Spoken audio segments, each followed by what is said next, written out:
कुंभ राशि राहु कर रहे हैं तख्ता पलट। 18 साल बाद ऐसा भयानक मायाजाल फैलाया है राहु ने कि आपकी जिंदगी में भूकंप आ जाएगा। तो क्या आप तैयार हैं ये सारी जानकारी जानने के लिए?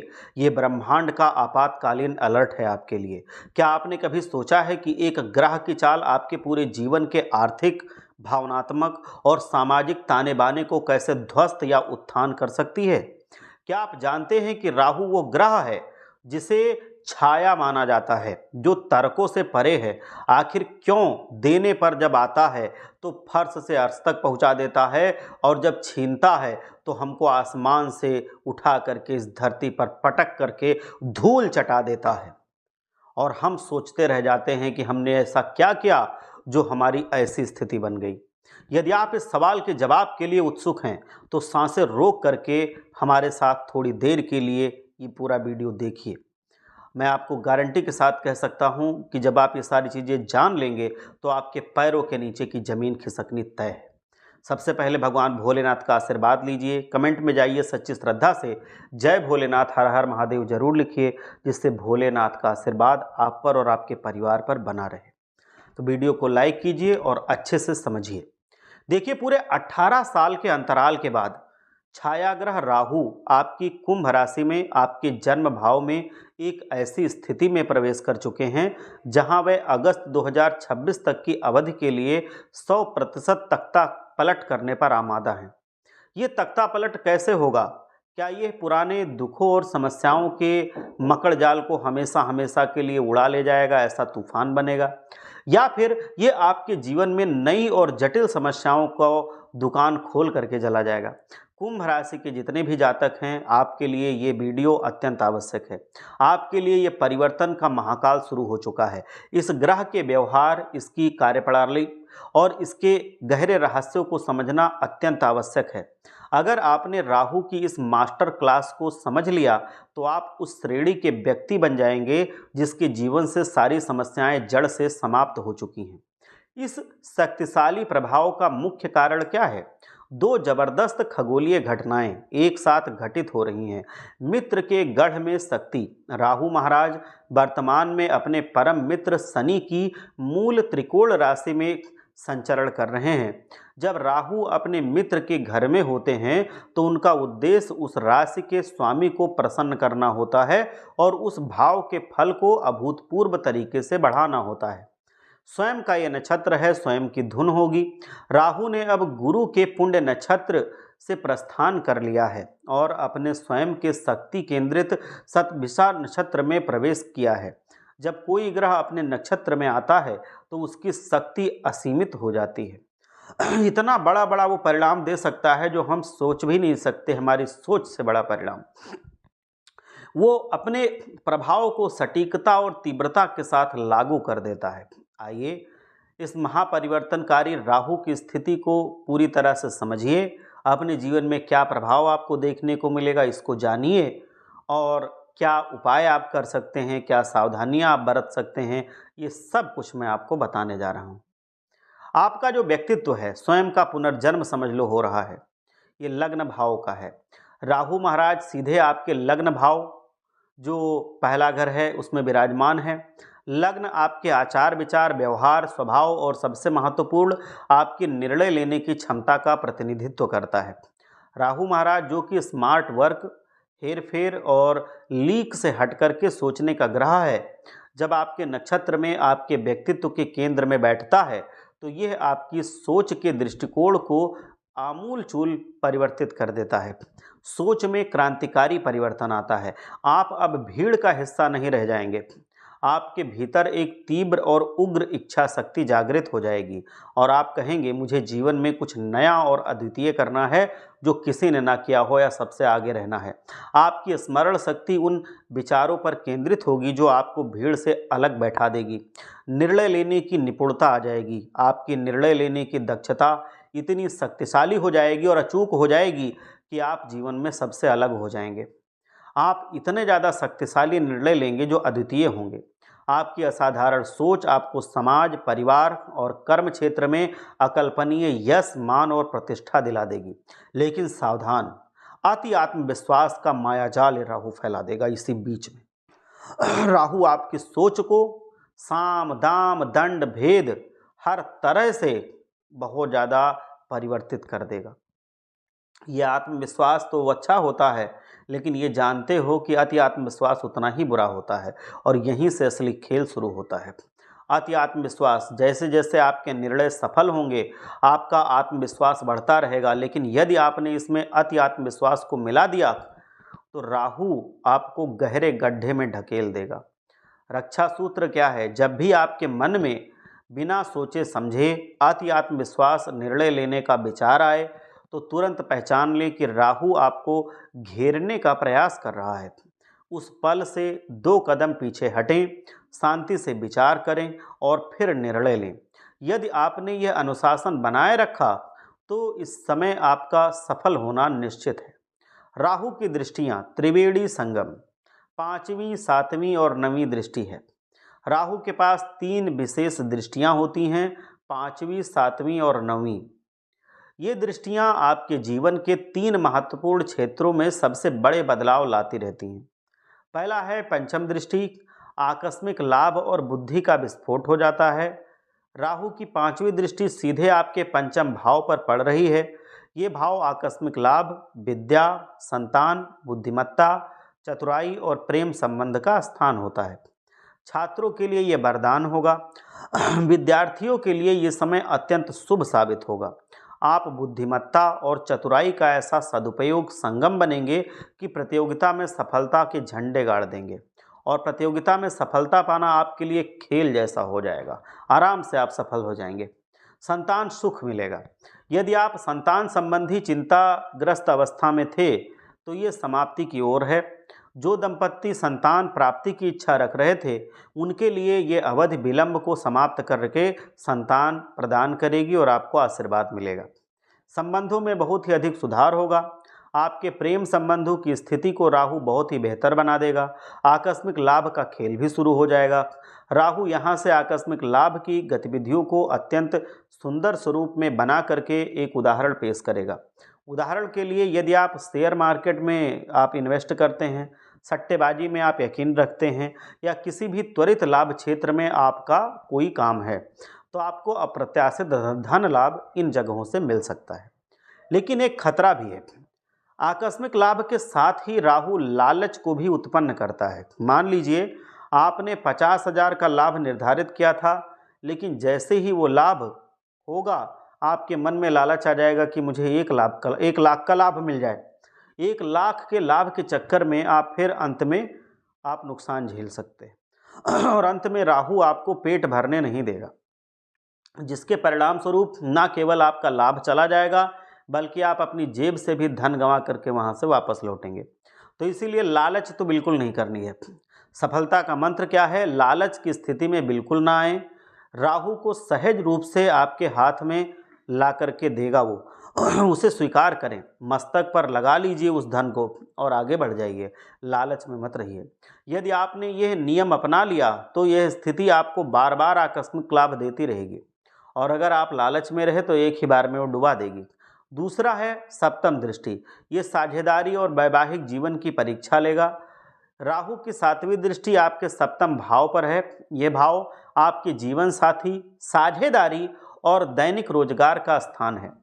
रोजगार और दाम्पत्य जीवन की बात करें तो ये दृष्टि आपके दैनिक रोजगार को अत्यधिक रूप से सशक्त बनाएगी और आपके दाम्पत्य जीवन की स्थिति को बहुत ही मधुर बनाएगी। साझेदारी में अंधविश्वास आप बिल्कुल ना करें। यदि आप साझेदारी में कोई भी कार्य कर रहे हैं या करने जा रहे हैं तो मेरी एक बात हमेशा गांठ बांधे रखना, इसको कभी भूलना मत। सावधानी हटी और दुर्घटना घटी। आपको इस समय किसी पर भी विश्वास नहीं ज़्यादा करना है। जिसको हम अंधविश्वास कहते हैं, इसको तो आने ही नहीं देना है पास। वित्तीय नियंत्रण की बात करेंगे। यदि आप किसी पर सब कुछ छोड़ देते हैं, किसी के सहारे, किसी के भरोसे, और केवल उसकी बातों पर भरोसा करेंगे तो आपको निश्चित रूप से आर्थिक हानि का योग बनेगा। आपको कितना मिल रहा है, कितना जा रहा है, लाभ क्या है, हानि क्या है, इसका संपूर्ण ब्यौरा अपने पास रखना चाहिए। पूरी कैलकुलेशन, पूरी गणित आपके हाथ में होनी चाहिए। रिश्तों की सुरक्षा, यदि आप इस सतर्कता को नहीं रखेंगे तो आपकी समझदारी तो टूटेगी ही टूटेगी, साथ ही साथ आपके रिश्तों में भी खटास आ जाएगा। इसीलिए साझेदारी को कंटिन्यू रखने के लिए, बरकरार रखने के लिए जागरूकता बहुत ज़रूरी है और यही एकमात्र कुंजी है। तीसरी बात है नवम दृष्टि, भाग्य का उदय और धर्म से दूरी बनवाएगा। राहु की नवीं दृष्टि आपके भाग्य स्थान नवम भाव पर पड़ रही है।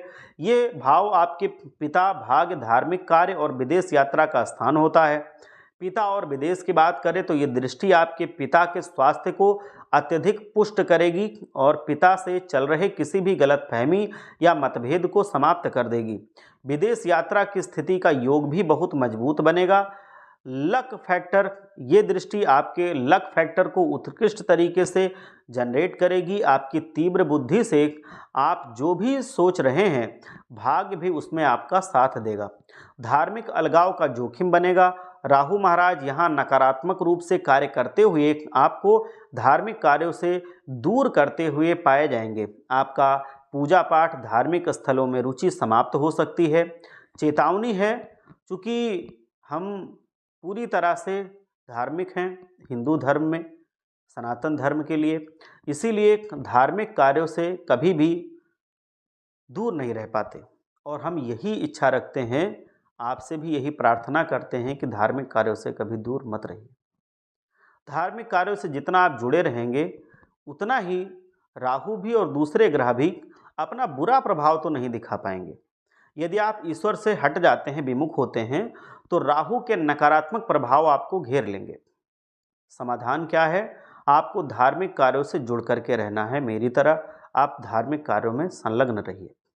बाकी सभी क्षेत्रों में राहु की ये स्थिति आपके लिए अभूतपूर्व सफलता लेकर के आएगी। फलादेश की अनिवार्यता है। जो आपकी आर्थिक कुंडली है उसकी बात करें, अब यहाँ पर एक सबसे महत्वपूर्ण प्रश्न उठता है, क्या कुंभ राशि के सभी जातकों के लिए राहु महाराज समान रूप से फल देने वाले हैं? नहीं, ऐसा बिल्कुल नहीं है, क्योंकि समान फल सबका नहीं होता है। यदि आपके जीवन में बताए गए बड़े परिवर्तन नहीं आ रहे हैं तो आप इस ज्योतिषीय विज्ञान को दोष देने लगते हैं कि ये सब बकवास होता है। तो इसका मतलब है कि आपके ज्योतिष के मूल सूत्र को आपने नहीं समझा।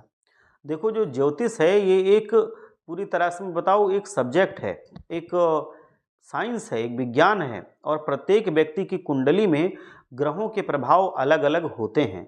ठीक वैसे ही जैसे शनि की 7.5 में एक व्यक्ति तो करोड़पति बन जाता है, तो वहीं दूसरा व्यक्ति सड़क पर आ जाता है। ऐसा क्यों होता है? ये होता है ग्रहों की स्थिति के कारण। आप जिस ग्रह का फलादेश सुन रहे हैं, अर्थात यहाँ पर हम राहु महाराज की जो बात कर रहे हैं, उसका आपकी कुंडली में एक अच्छे भाव में होना बहुत आवश्यक है। अगर वो अच्छे भाव में है तो आपको बहुत लाभ मिलता है, और अगर अच्छे भाव में नहीं है, जो विपरीत भाव है उनमें है, तो आपको बहुत ज़्यादा हानि भी होती है। यदि आपके पास अपनी कुंडली है तो उसमें आप ये चीज़ जांच लें। मैं बता रहा हूँ, जो आपकी पहली शर्त यह है कि राहु महाराज आपकी कुंडली में लग्न से 6वें, 8वें और 12वें भाव में नहीं होने चाहिए। 6वां घर जो होता है, ये मैं आपको बता दूं, ये रोग, शत्रु, ऋण और कर्ज का घर होता है। 8वां घर जो होता है ये आयु, मृत्यु, बाधाओं और अचानक घटनाओं वाला घर होता है। 12वां घर जो होता है ये हानि का, व्यय का, मोक्ष का, विदेश का, यात्रा का, सबका घर होता है। यदि राहु इन 3 भावों में से किसी भाव में है तो वो नकारात्मक परिणाम देगा, जो भी मैंने बताया है। और नीच राशि से भी मुक्ति जरूरी है। दूसरी शर्त यह है कि राहु महाराज आपकी कुंडली में नीच राशि में तो कहीं नहीं है। राहु की 2 नीच राशियां हैं, एक है वृश्चिक राशि और एक है धनु राशि। अगर वो वृश्चिक राशि नंबर 8 पर और धनु राशि नंबर 9 पर जो है उसमें है, तो भी वो हमेशा गलत फल ही देंगे।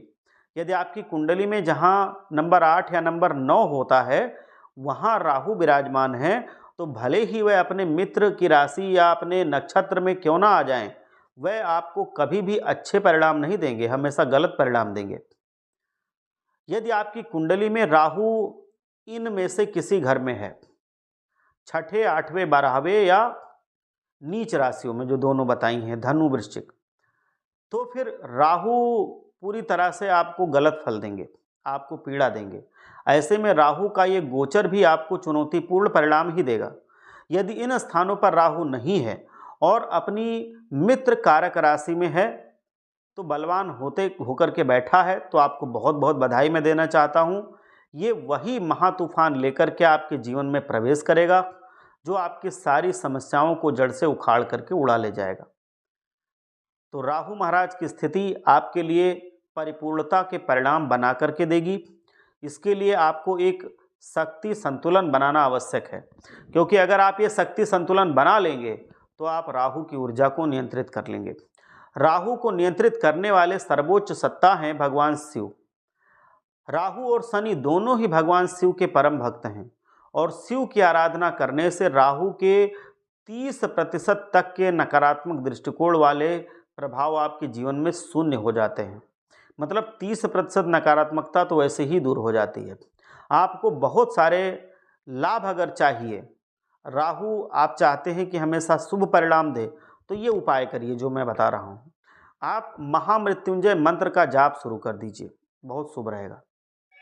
शिव जी की आराधना कीजिए, बहुत शुभ रहेगा। आप शिव जी को जितना हो सके उनका पूजा पाठ कीजिए। आप ओम नमः शिवाय मंत्र का जाप कीजिए। आपके जीवन में हमेशा शुभ परिणाम आते रहेंगे। जब भी आप कभी खाली बैठे हों, कोई काम ना कर रहे हों, आप ओम नमः शिवाय मंत्र का जाप करना शुरू कर दीजिए। आप रोज नहा करके शिव जी को जल जरूर अर्पित कीजिए। हर हर महादेव बोलिए। आप कहीं पर भी हों, ओम नमः शिवाय जाप करते रहें। और कैरियर को बहुत अच्छा अगर आप बनाना चाहते हैं, तो मैं आपको बता दूं कि आप कैरियर को अच्छा करने के लिए ओम राम राहवे नमः का जाप कीजिए, क्योंकि ये मंत्र भी राहु को शांत करता है और आपके जीवन को बहुत ही व्यवस्थित रखता है। इसीलिए आप इन सारी चीज़ों को अपने जीवन में उतार करके राहु के जो गलत प्रभाव हैं उनको हटा सकते हैं। एक काम और करना है आपको, राहु के प्रभाव को कम करने के लिए या राहु के अच्छे परिणाम को और ज़्यादा करने के लिए आपको एक काम और करना है। आप शिव जी को जल जब चढ़ाएं तो सिर्फ जल ना चढ़ाएं, आप उसमें कुछ सामान डाल करके जल चढ़ाएं। आप उसमें धतूरा डालें, कहीं से भी आपको ये खोजना है। बेर जो होती है, अगर बेर नहीं है तो बेर का पत्र डालें, बेल पत्र जरूर डालें। और एक और बहुत बड़ी बात है कि उसमें चावल डालना होता है, लेकिन चावल जो है वो चावल वैसा नॉर्मल चावल नहीं होना चाहिए, वो अक्षत होना चाहिए, मतलब वो टूटा नहीं होना चाहिए। टूटा है तो कोई परिणाम नहीं मिलता है। तो आपको बिल्कुल अक्षत वाला चावल भी उसमें डालना है। और साथ ही साथ लाल चंदन आप मंगा लीजिए। लाल चंदन को जिस लोटे से आप जल चढ़ा रहे हैं उस लोटे पर आप लगा लीजिए, तब आप जल चढ़ाइए। और लोटे पर आप कलावा बांध लीजिए, कलावा बांध करके और आप उसी लोटे से जल चढ़ाया कीजिए। भगवान भोलेनाथ जब खूब प्रसन्न हो जाते हैं तो राहु के जो दुष्प्रभाव हैं वो कम हो जाते हैं, और राहु के जो अच्छे प्रभाव हैं वो बहुत बढ़ जाते हैं। राहु बलवान हो जाता है, और राहु का जब अच्छा परिणाम बलवान होता है तो व्यक्ति अगर रंक है तो वो राजा बन जाता है। और आपके जीवन में तो वैसे ही राहु का बहुत अच्छा परिणाम आ रहा है, तो ये बना रहे, इसलिए आप ये काम करते रहिए। भगवान भोलेनाथ आप सबका कल्याण करें। एक बार सच्चे मन से जयकारा लगाइए। हर हर महादेव, जय भोलेनाथ।